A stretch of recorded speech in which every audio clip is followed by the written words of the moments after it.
नमस्कार, ANB news देख रहे हैं आप और मैं हूं आपके साथ हितेंद्र। बुलेटिन का आगाज करेंगे। भारत सरकार पड़ोसी देशों से तनाव के बीच सेनाओं को और भी ज्यादा ताकतवर बनाने में जुटी हुई है। जल्द ही भारतीय वायुसेना की ताकत में और भी अधिक इजाफा होने वाला है। जानकारी के मुताबिक 31 मार्च को 3 और राफेल लड़ाकू विमान अंबाला में लैंड करेंगे और इसके बाद अप्रैल के मध्य तक 9 और राफेल लड़ाकू विमान जो हैं वो फ्रांस से भारत पहुंच जाएंगे। फ्रांसीसी और भारतीय राजनयिकों की ओर से ये जानकारी दी गई है और इसके मुताबिक भारतीय वायुसेना की एक टीम 3 राफेल को अंबाला लाने के लिए पहले ही फ्रांस पहुंच चुकी है।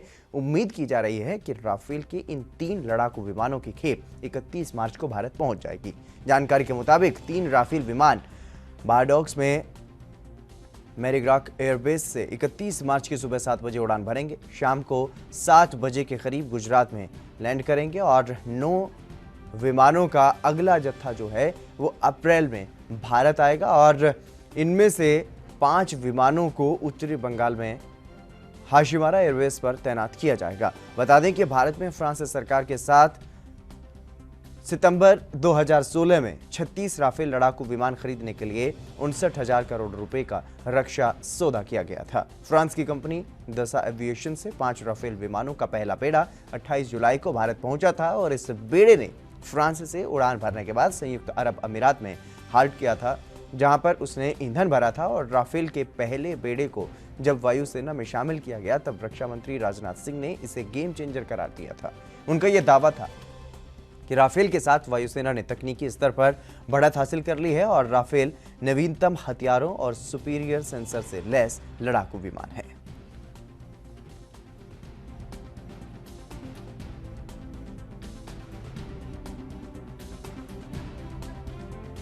तो भारतीय वायुसेना की लगातार कोशिश यही है भारत सरकार की कि भारत की जो सेनाएं हैं उनकी शक्तियों में इजाफा किया जाए, उनकी शक्तियों को बढ़ाया जाए, क्योंकि लगातार भारत के 2 ऐसे पड़ोसी देश हैं जो कुछ ना कुछ ऐसी हरकत करते रहते हैं जिससे इस बात का एहसास बार बार भारत को होता रहता है, भारत सरकार को होता रहता है कि सेना की जो मजबूती है उसको बढ़ाना होगा और इसीलिए राफेल जैसे विमान को भारतीय वायुसेना के बेड़े में शामिल किया जा रहा है। इससे पहले भी जिस तरीके से भारत सरकार ने एक बड़ा सौदा किया था 36 राफेल लड़ाकू विमानों का, लेकिन जब चीन के साथ भारत की अनबन चल रही थी सीमा पर, तो उस वक्त 28 जुलाई को भारत में पहला बेड़ा जो है वो 5 राफेल विमानों का पहुंचा था और अब एक बार फिर से राफेल विमान को लेने के लिए भारतीय जाबाज फ्रांस पहुंचे हुए हैं।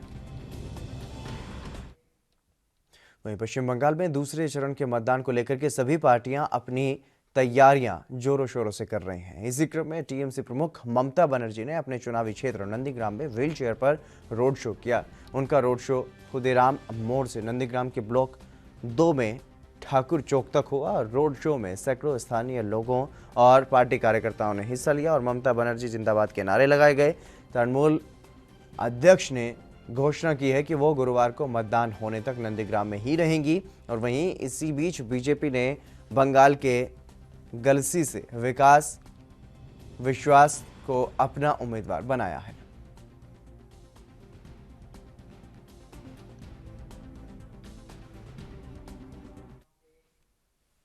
पश्चिम बंगाल में जारी विधानसभा चुनाव के प्रचार में वार पलटवार का सिलसिला जारी है। नंदीग्राम से बीजेपी के उम्मीदवार शुभेंदु अधिकारी ने ममता बनर्जी पर तंज कसा है। उन्होंने आरोप लगाया कि अल्पसंख्यकों का तुष्टीकरण करते करते बेगम बंगाल को मिनी पाकिस्तान बना देंगी। अधिकारी ने ये बात नंदीग्राम में खोदाम्बरी में कही है और पूर्व मंत्री अधिकारी ने यह कहा है कि बेगम अचानक से बदल गई हैं और चुनाव में पराजय देखते हुए अब मंदिर भी जा रही हैं। बता दें कि नंदीग्राम विधानसभा सीट पर अधिकारी और ममता बनर्जी के बीच सीधा मुकाबला है। अधिकारी ने कहा कि ममता की ईद मुबारक कहते रहने की आदत रही है। इसी आदत के कारण वो लोगों को होली की बधाई देने के लिए भी होली मुबारक कहती हैं। उन्हें वोट मत देना, यदि बेगम को वोट दिया तो बंगाल मिनी पाकिस्तान बन जाएगा। और नंदीग्राम में बंगाल चुनाव के दूसरे चरण में गुरुवार को 1 अप्रैल को मतदान होने वाला है और इसलिए ममता बनर्जी ने भी अपने क्षेत्र में डेरा डाल लिया है। राज्य की इस सीट पर सबसे रोचक और कांटे का मुकाबला है।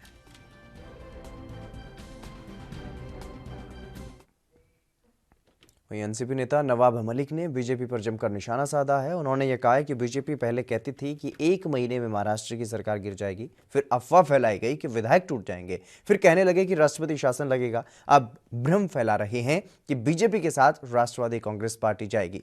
बीजेपी भ्रम पैदा करने का काम कर रही है जो बेबुनियाद है। पार्टी जब से सरकार बनी है पहले कहती थी कि 1 महीने में सरकार गिर जाएगी, 3 महीना और 6 महीना। फिर अफवाहें फैलाई गई कि विधायक टूट जाएंगे, फिर कहने लगे कि राष्ट्रपति शासन लगेगा। अब एक संभ्रम निर्माण किया जा रहा है कि एक दल ही बीजेपी के साथ खास करके राष्ट्रवादी कांग्रेस पार्टी जाएगी। हमें लगता है ये सारी खबरें बेबुनियाद हैं। 3 पार्टी की सरकार है, पूरी एकजुटता से महाराष्ट्र में सरकार काम कर रही है और जो भ्रम पैदा करने का काम बीजेपी कर रही है वो इसमें किसी भी प्रकार का सत्य नहीं। हम तीनों लोग मिलकर सरकार चला रहे हैं। 5 साल सरकार चलेगी और पहले भी कहा गया ये सरकार 25 साल के लिए बनी। महाराष्ट्रामध्ये एकंदरीत कोविड-19च्या रुग्णांची संख्या वाढत चाललेली आहे। जवळपास काल 40,000 रुग्णसंख्या एका दिवसामध्ये रिपोर्टच्या माध्यमातून समोर आले। निश्चित रूपाने लॉकडाऊन हे राज्याला, जनतेला, कुणाला परवडणारा नाही। तमिलनाडु में सांसद ए राजा ने कथित रूप से के पलानीस्वामी की दिवंगत मां के बारे में की गई टिप्पणियों पर सीएम से अब माफी मांगी है और साथ ही उन्होंने ये दावा किया है कि उनकी बातों का गलत मतलब निकाला गया और उसे तोड़ मरोड़ करके पेश किया गया। पलानीस्वामी को चेन्नई में चुनावी रैली के दौरान उस बात को याद करके वो भावुक हो गए थे, जिसके बाद राजा ने माफी मांगी है और अन्ना द्रमुक के वरिष्ठ नेता पलानीस्वामी ने नीलगिरी से द्रमुक सांसद राजा के खिलाफ इस संबंध में भारतीय दंड संहिता और जनप्रतिनिधित्व कानून की संबंधित धाराओं के तहत मामला भी दर्ज करवाया है। तमिलनाडु की 234 सदस्यीय विधानसभा के लिए 6 अप्रैल को मतदान होना है। राजा ने रविवार को जिले गुडलूर की जनसभा में स्पष्ट किया कि उनका इरादा पलानीस्वामी या फिर उनकी दिवंगत मां का अपमान करना नहीं था। एक बच्चे की मिसाल देकर के अपनी पार्टी के प्रमुख एमके स्टालिन और सीएम के नेतृत्व गुणों के बीच तुलना कर रहे थे।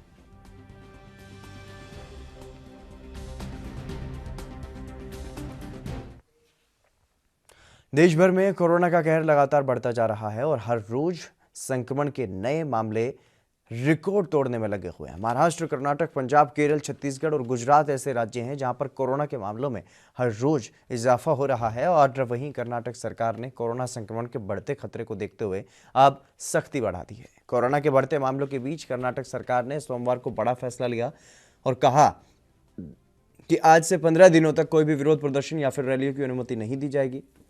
और इसी के साथ राज्य सरकार ने यह साफ कर दिया है कि कर्नाटक में फिलहाल लॉकडाउन नहीं लगाया जाएगा। सरकार ने अपनी रिपोर्ट में यह कहा कि सोमवार से लेकर के 15 दिनों तक राज्य में किसी भी तरह से विरोध प्रदर्शन या फिर रैलियों की इजाज़त नहीं दी जाएगी और कोरोना के बढ़ते मामलों को देखते हुए किसी भी तरह की पार्टी या फिर उत्सव की भी अनुमति नहीं है।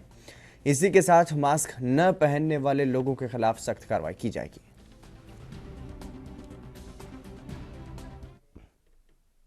पिछले दिनों बीजेपी के अबोहर से विधायक अरुण नारंग पर हमले का मामला सामने आया था, जिसमें अरुण नारंग के कपड़े भी फाड़ दिए गए थे और इस घटना के विरोध में मलोट में भारतीय जनता पार्टी की तरफ से बंद का आह्वान किया गया और दुकानदारों ने बंद का विरोध किया और साथ ही साथ उन्होंने ये कहा कि हम इसलिए बंद का समर्थन नहीं करते हैं क्योंकि लगातार अगर बात की जाए तो बीजेपी के जो नेता हैं वो भी अपने शीर्ष नेतृत्व पर दबाव नहीं बना रहे हैं और कोरोना की वजह से काफ़ी नुकसान भी झेल चुके हैं।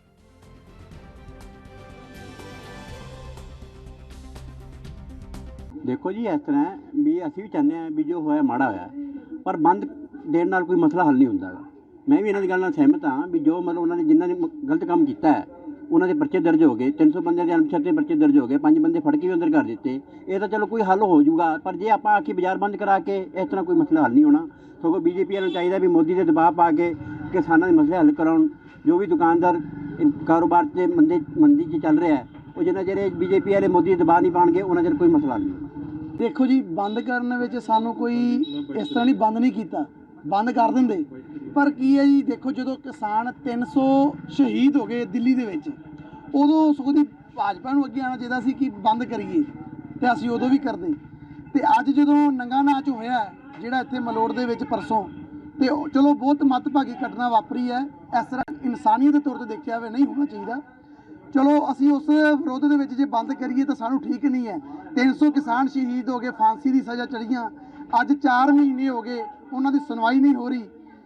ਬੱਚੇ ਤੋਂ ਲੈ ਕੇ ਬਜ਼ੁਰਗ ਤੱਕ ਉੱਥੇ ਅੱਜ ਬੈਠਾ 4 ਮਹੀਨੇ ਹੋ ਗਏ। ਸਗੋਂ ਦੀ ਭਾਜਪਾ ਦੇ ਬੰਦਿਆਂ ਨੂੰ ਚਾਹੀਦਾ ਸੀ ਜਿਹੜੇ ਐਮਐਲਏ ਹੈ ਉੱਥੇ ਜਾ ਕੇ ਮੋਦੀ ਨੂੰ ਕਹਿਣ ਬਈ ਪੰਜਾਬ ਦਾ ਨਹੀਂ ਪੂਰੇ ਭਾਰਤ ਦਾ ਮਾਹੌਲ ਬਹੁਤ ਖਰਾਬ ਹੋਇਆ ਪਿਆ। ਇਹਦੇ ਨਾਲ ਜੇ ਕੋਈ ਕਿਤੇ ਹਮਲਾ ਹੁੰਦਾ ਹੈ, ਅਸੀਂ ਜ਼ਿਮੀਂਦਾਰਾਂ ਦੇ ਹੱਕ 'ਚ ਹਾਂ ਜੀ, ਜ਼ਿਮੀਂਦਾਰਾਂ ਦੇ ਨਾਲ ਆ, ਬਸ ਤਾਂ ਖੋਲੀਆਂ ਜੀ, ਬੀਜੇਪੀ ਦੇ ਬਰਖਲਾਫ ਆ।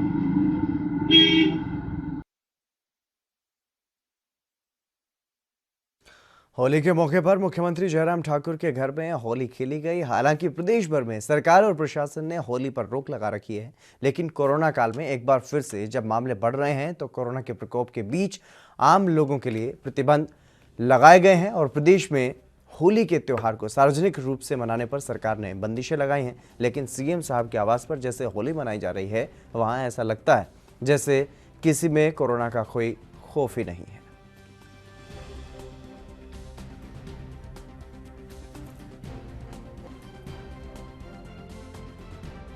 प्रदेशवासियों को हार्दिक शुभकामनाएं देता हूं और ये होली का त्यौहार सबके लिए शुभ हो, प्रदेश के लिए शुभ हो, प्रदेश की हर जनता के लिए शुभ हो, ऐसी मैं कामना करता हूं। अब की बार होली का ये त्यौहार हमने बहुत सार्वजनिक समारोह में जिस प्रकार से इसको मनाया करते थे बहुत जगह हिमाचल प्रदेश में बड़े उत्साह के साथ, उस पर हमने तय किया कि इस बार सार्वजनिक समारोह, बड़े समारोह जो है उसका आयोजन नहीं होगा। होली मनाएं परिवार के लोगों के साथ, घर के लोगों के साथ, और पर्टिकुलरली कोविड के चलते विशेष तौर से ऐसी स्थिति में हमने तय किया कि हिमाचल प्रदेश में होली का त्यौहार तो मनाएं, लेकिन घर में घर के लोगों के साथ, घर के परिवार के लोगों के साथ, ताकि संक्रमण किसी भी सूरत में प्रदेश में बढ़ ना सके।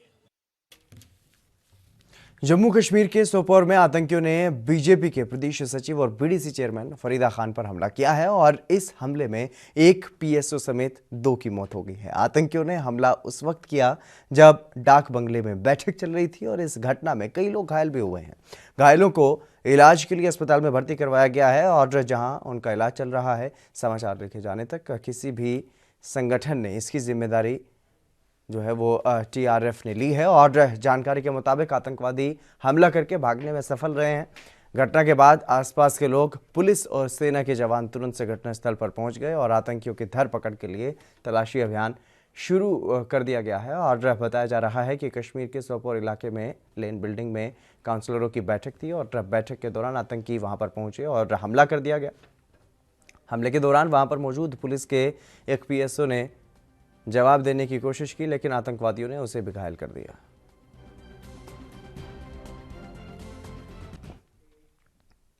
संयुक्त किसान मोर्चे के आह्वान पर केंद्र सरकार के 3 खेती विरोधी कानूनों का विरोध किया जा रहा है और होली के त्यौहार को भी किसानों ने विरोध करते हुए ही मनाया। किसानों ने मानसा में रेलवे स्टेशन के बाहर तीनों कानूनों की कॉपियां जलाई और होली का दहन किया और सरकार से खेती विरोधी कानूनों को वापस लेने की मांग की गई। रुकेंगे एक छोटे से ब्रेक के लिए, जल्द हाजिर होंगे।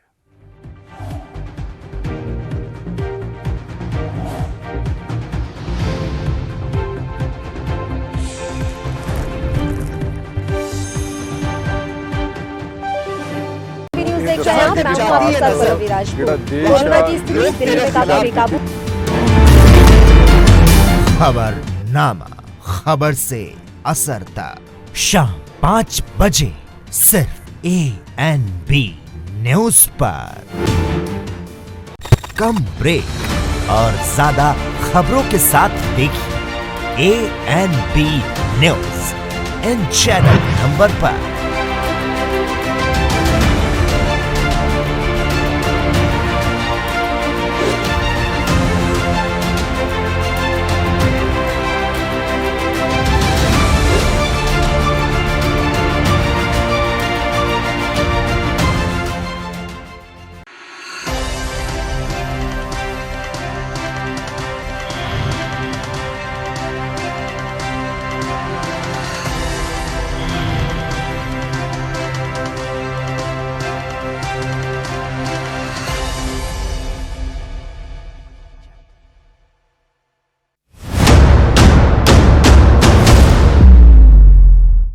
हक की बात दोपहर 12 बजे सिर्फ ANB न्यूज पर।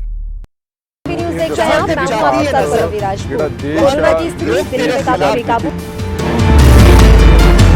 खबरनामा, खबर से असर तक शाम 5 बजे सिर्फ ANB न्यूज पर। ਪੰਜਾਬ ਦੀ ਪਹਿਲੀ state law university Shri Guru Tegh Bahadur state university of law ਦੀ ਕੀਤੀ ਸਥਾਪਨਾ 4 ਵਰ੍ਹਿਆਂ ਤੋਂ ਉਚੇਰੀ ਸਿੱਖਿਆ ਵਿੱਚ ਕਰ ਰਹੀ ਵਾਧਾ ਪੰਜਾਬ ਸਰਕਾਰ।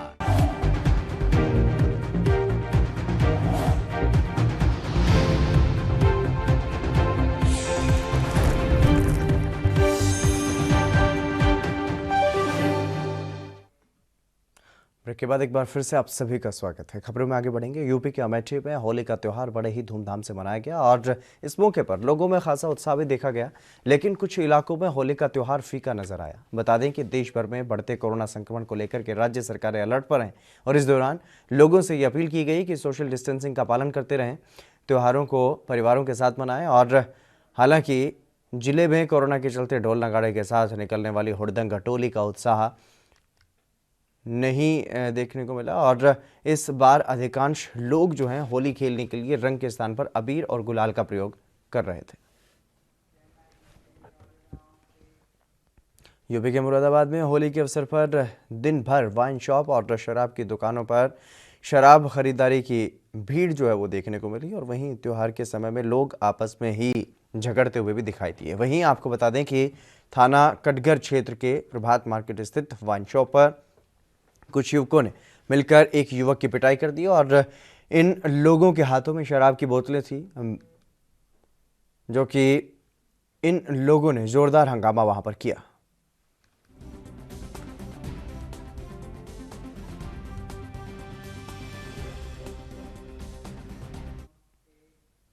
देश भर में कोरोना वायरस का कहर देखने को मिल रहा है और इसका असर होली पर भी देखने को मिला। तो वहीं बिजनौर में होली पर कोतवाल का दिल पसीज गया उन गरीब परिवारों के लिए जो होली के दिन भी मायूस थे, उदास थे।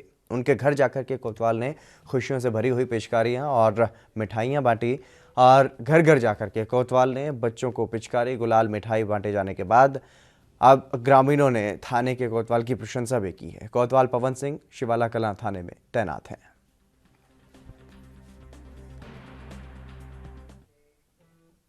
महाराष्ट्र में लगातार कोरोना संक्रमण के मामले बढ़ रहे हैं, जिसके चलते राज्य के कुछ इलाकों में लॉकडाउन और नाइट कर्फ्यू लागू है। इसी बीच लोगों ने होली का त्यौहार घरों में ही परिवार के साथ मनाया और राज्य के पालघर में होली के त्यौहार पर सब कुछ सूना सूना सा दिखाई दिया। बाजारों में सन्नाटा छाया रहा और व्यापारियों में मायूसी नजर आई। बता दें कि कोरोना संक्रमण को लेकर के जिला प्रशासन पूरी तरह से अलर्ट पर है, जिसे लेकर के जिलाधिकारी मणिक गुरसाल ने निर्देश दिए हैं कि शहर में त्योहार में भीड़ जमा न करें।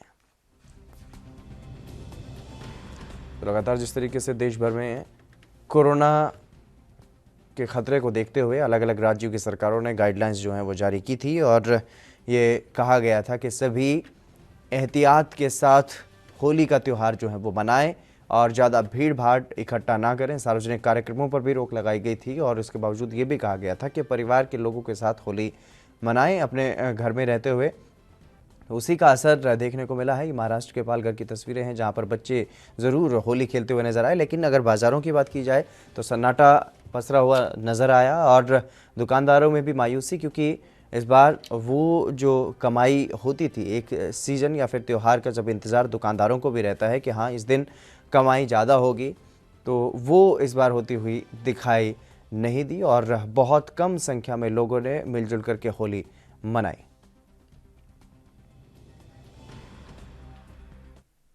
कर्नाटक में पूर्व मंत्री रमेश जरकीहोली से जुड़े कथित सेक्स स्कैंडल में एक और अब नया मोड़ आ गया है और मामले में एक सत्यापित चिट्ठी सामने आई है। बताया जा रहा है कि वीडियो में कथित तौर पर नजर आई महिला ने इस चिट्ठी के जरिए कर्नाटक उच्च न्यायालय के मुख्य न्यायाधीश से मामले की जांच अपनी निगरानी में कराने का अनुरोध किया है और 3 पन्नों के इस पत्र में महिला ने कोर्ट से अनुरोध किया है कि इस मामले में उत्पन्न खतरे पर संज्ञान लिया जाए, मामले की जाँच कराएं और राज्य सरकार को उसे सुरक्षा देने का निर्देश देते हुए उसे न्याय दें।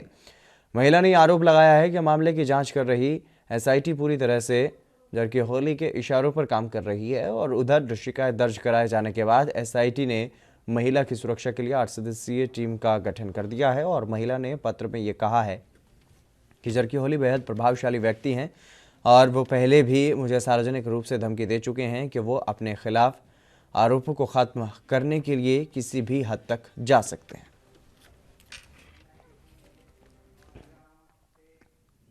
कृषि कानूनों को रद्द करवाने के लिए किसान लंबे समय से लड़ाई लड़ रहे हैं और अलग अलग राज्यों में किसान महासभा या किसान महापंचायतें भी हो रही हैं। और इसी को लेकर के संगरूर के गांव चट्ठा नन्हेरा में किसानों का एक बड़ा सम्मेलन हो रहा है, जिसको नाम दिया गया है मिट्टी दे पुत्र।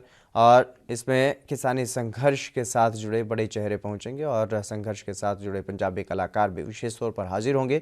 सम्मेलन में 50,000 से ज़्यादा किसानों के पहुंचने का अनुमान है और गांव के किसानों की ओर से बैठने के लिए 50,000 किसानों के लिए बड़ा पंडाल, पंखे, पानी और खाने पीने का प्रबंध किया गया है। और आने वाले किसानों को किसी भी प्रकार की कोई मुश्किल ना हो, इसके पुख्ता प्रबंध जो है वो वहां पर किए गए हैं।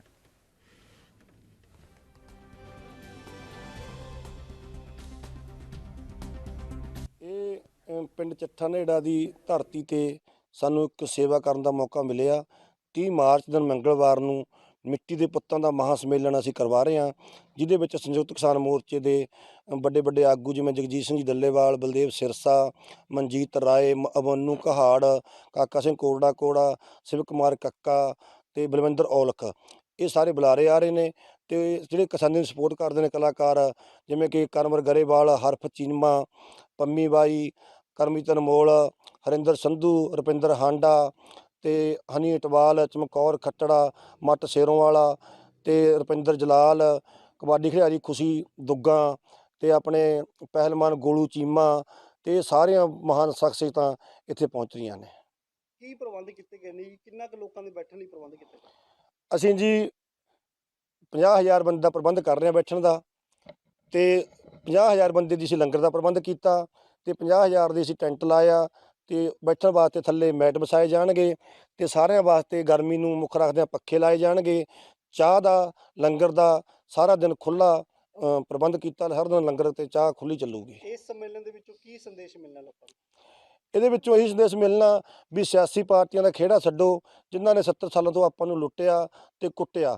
ਜਥੇਬੰਦੀਆਂ ਦੇ ਨਾਲ ਮਿਲ ਕੇ ਕਿਸਾਨੀ ਨੂੰ, ਜ਼ਬਾਨੀ ਨੂੰ, ਪੰਜਾਬ ਨੂੰ, ਆਪਣੇ ਹੋਂਦ ਨੂੰ ਬਚਾਉਣਾ, ਆਪਣੇ ਨੌਜਵਾਨਾਂ ਨੂੰ ਬਚਾਉਣਾ, ਫਸਲਾਂ ਨੂੰ ਬਚਾਉਣਾ ਤੇ ਨਸਲਾਂ ਨੂੰ ਬਚਾਉਣਾ, ਇਹ ਸੁਨੇਹਾ ਅਸੀਂ ਲੋਕਾਂ ਨੂੰ ਦੇਣ ਜਾ ਰਹੇ ਹਾਂ। 30 ਮਾਰਚ ਦਿਨ ਮੰਗਲਵਾਰ ਨੂੰ ਯਾਨੀ ਕਿ ਪਰਸੋਂ ਨੂੰ ਇਹ ਜਿਹੜਾ ਸਾਡਾ ਪ੍ਰੋਗਰਾਮ ਹੈ ਹੋਣ ਜਾ ਰਿਹਾ। ਇਹਦੇ ਵਿੱਚ ਵੱਡੇ ਪੱਧਰ ਦੇ ਤਿਆਰੀਆਂ ਜਿਹੜੀਆਂ ਅਸੀਂ ਅੱਜ ਤੋਂ ਸ਼ੁਰੂ ਕੀਤੀਆਂ ਹੋਈਆਂ ਨੇ ਤੇ ਸਾਨੂੰ ਉਮੀਦ ਆ ਵੀ 50,000 ਤੋਂ ਪਲੱਸ ਜਿਹੜੀ ਸਾਡੀ ਸੰਗਤ ਹੈ ਵੱਡੇ ਪੱਧਰ ਤੇ, ਜਿੱਥੇ ਨੌਜਵਾਨ ਤੇ ਕਿਸਾਨ ਮਜ਼ਦੂਰ ਭਰਾ ਪਹੁੰਚਣਗੇ, ਉੱਥੇ ਸਾਡੀਆਂ ਮਾਤਾਵਾਂ ਭੈਣਾਂ ਵੀ ਅਹਿਮ ਜਿਹੜਾ ਯੋਗਦਾਨ ਸਾਡੇ ਇਸ ਮਹਾ ਰੈਲੀ ਦੇ ਵਿੱਚ ਪਾਉਣਗੀਆਂ। ਕੋਈ ਅਸੀਂ ਆਪਣੇ ਵੱਲੋਂ ਪੂਰੇ ਤੌਰ ਤੇ ਪ੍ਰਬੰਧ ਜਿਹੜੇ ਆ ਵੱਡੇ ਪੱਧਰ ਤੇ ਕੀਤੇ ਆ, ਜਿੱਥੇ ਉਹਨਾਂ ਦੇ ਟੈਂਟ ਵਗੈਰਾ ਲਾਏ ਨੇ, ਉੱਥੇ ਪੱਖੇ ਲਾਏ ਨੇ, ਖਾਣ ਲਈ ਉਹਨਾਂ ਲਈ ਸਾਡਾ ਜਿਹੜਾ ਲੰਗਰ ਹੈ ਉਹ ਵੀ ਅਸੀਂ ਅਤੁੱਟ ਵਰਤਾਵਾਂਗੇ ਇੱਥੇ, ਤੇ ਚਾਹ ਦਾ ਲੰਗਰ, ਪਾਣੀ ਦਾ ਪ੍ਰਬੰਧ ਜਿਹੜਾ ਵਿਸ਼ੇਸ਼ ਤੌਰ ਤੇ ਉਹ ਵੀ ਸੰਗਤਾਂ ਲਈ ਅਸੀਂ ਕੀਤਾ ਗਿਆ। ਇਹ ਬਾਈ ਜਿਹੜੀ ਸਟੇ ਦੀ ਸਾਡੀ ਕਾਰਵਾਈ ਹੈ, ਕਿਉਂਕਿ ਸਾਡਾ ਮੁੱਖ ਕਾਰਨ ਕਿਸਾਨੀ ਨਾਲ ਜੋੜਨਾ ਹੈ ਤੇ ਇੱਥੋਂ ਜਿਹੜੀ ਸਭ ਤੋਂ ਵੱਡਾ ਸੰਦੇਸ਼ ਭਾਵੇਂ ਸਾਡੇ ਕਲਾਕਾਰ ਭਰਾ ਆ ਰਹੇ ਨੇ, ਭਾਵੇਂ ਸਾਡੇ ਨੌਜਵਾਨ ਸਾਥੀ ਆ ਰਹੇ ਨੇ ਤੇ ਉਹਨਾਂ ਦਾ ਭਾਵੇਂ ਸਾਡੇ ਆਗੂ ਸਾਹਿਬਾਨ ਆ ਰਹੇ ਨੇ, ਉਹਨਾਂ ਨੇ ਮਕਸਦ ਮੇਨ ਇੱਕੋ ਹੀ ਆ ਵੀ ਅਸੀਂ ਕਿਸਾਨੀ ਨਾਲ ਜੋੜਨਾ ਹੈ। ਇਸ ਲਈ ਇੱਥੇ ਗੱਲ ਕੋਈ ਵੀ ਹੋਰ ਕਿਸੇ ਕਲਾਕਾਰ ਦੀ, ਗੀਤਕਾਰ ਦੀ ਨਹੀਂ ਹੋਊਗੀ, ਇੱਥੇ ਸਿਰਫ ਤੇ ਸਿਰਫ ਕਿਸਾਨੀ ਦੀ ਗੱਲ ਹੋਊਗੀ ਤੇ ਕਿਸਾਨੀ ਦੇ ਮੁੱਦੇ ਤੇ ਹੀ ਸਾਡੀ ਇੱਥੇ ਜਿਹੜੀ ਸਟੇ ਦੇ ਉੱਤੇ ਕਾਰਵਾਈ है वो शुरू रहेगी। उत्तर प्रदेश में पंचायत चुनाव का बिगुल बज चुका है। जैसे ही पंचायत चुनाव की तारीख तय हुई, वैसे ही जिला पंचायत सदस्य, प्रधान पद, बीडीसी सदस्य और ग्राम सभा सदस्य के उम्मीदवार मतदाताओं के घरों में दस्तक देने लगे हैं और उम्मीदवार मतदाताओं के घर घर जाकर के अपने हित में मतदान करने की अपील करने लगे हैं। तो वहीं मतदाता चुप्पी साधे हुए तो कहीं उम्मीदवार वृद्धों और युवाओं को एक मंच पर एकत्र करके सम्मान देने में जुटे हुए हैं। और मैनपुरी के किशनी थाना क्षेत्र ग्राम कुरसंडा में एक जिला पंचायत उम्मीदवार बबीता चौहान के पति ने होली मिलन के उपलक्ष्य में अपने मतदाताओं को रिझाने के लिए वृद्ध पुरुष और महिलाओं को माल्यार्पण करते हुए कपड़े भी बांटे।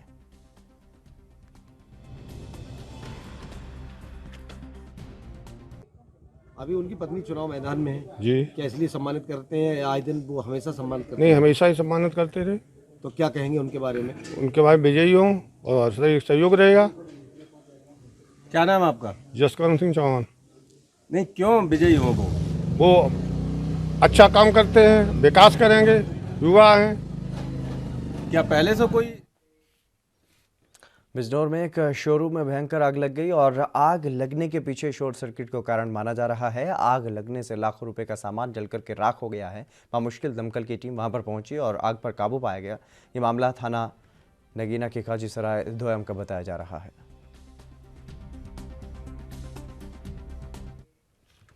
पंजाब के खन्ना में एक 13 साल की लड़की से रेप का मामला सामने आया, जिसका आरोप पीड़िता के पिता ने अपने ही एक दोस्त पर लगाया है। वहीं पीड़ित परिवार ने पुलिस पर ढील बरतने के आरोप लगाए और आरोपी को गिरफ्तार करने के लिए 24 घंटे का अल्टीमेटम दिया। वहीं दूसरी तरफ पुलिस अधिकारी आरोपी को जल्द गिरफ्तार करने का दावा कर रहे हैं।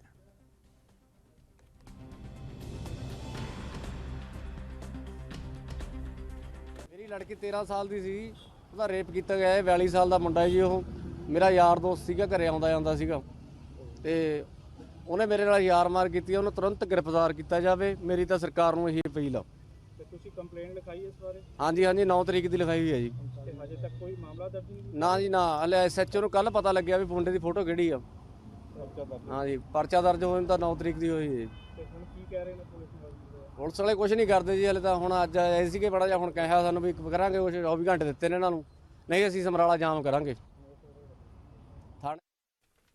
भारत अमेरिका की बढ़ती दोस्ती का एक और सबूत अब सामने आया है। अमेरिका में आयोजित एक डिनर समारोह में यूएस नेवी बैंड के गायकों की एक टीम ने शाहरुख खान की फिल्म स्वदेश का एक गाना बड़े खूबसूरत अंदाज में गाया है। और इस डिनर में यूएस के chief of naval operations Michael M Gilday और भारत के राजदूत रणजीत सिंह संधू भी मौजूद थे। 1.5 मिनट के इस वीडियो को ट्विटर पर 2 लाख से ज़्यादा लोग देख चुके हैं। चलिए, बुलेटिन में बस इतना ही। दीजिए इजाज़त। नमस्कार।